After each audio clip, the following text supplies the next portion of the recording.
Hello দর্শক, আসসালামু আলাইকুম। আশা করি সকলে ভালো আছেন।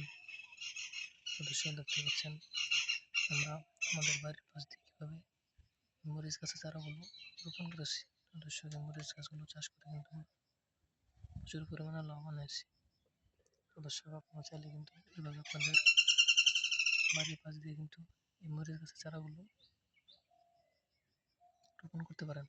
তো দর্শক, দেখতে পাচ্ছেন আমরা কীভাবে আমাদের বাড়ির পাশ দিয়ে মরিচ গাছের চারাগুলো রোপণ করেছি। তো দর্শক, এই মরিচ গাছের চারাগুলো যখন আস্তে আস্তে বড় হয়ে যাবে, তখন কিন্তু এই মরিচ গাছে কিন্তু প্রচুর পরিমাণে মরিচগুলো ধরবে। তখন সেই মরিচগুলো কিন্তু আমরা নিয়ে বাজারে বিক্রি করবো এবং পাশাপাশি আমরা নিজের খাবো।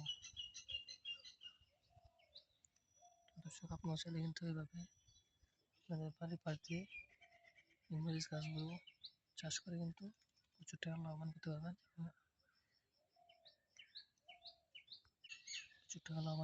এবং পাশাপাশি কিন্তু আপনারা মরিচগুলো আপনারা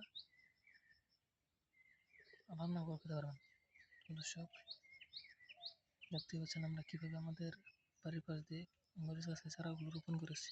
তো দর্শক, আপনারা চাইলে এইভাবে আপনাদের বাড়ির পাশ দিয়ে মরিচ গাছের চারাগুলো রোপণ করতে পারেন।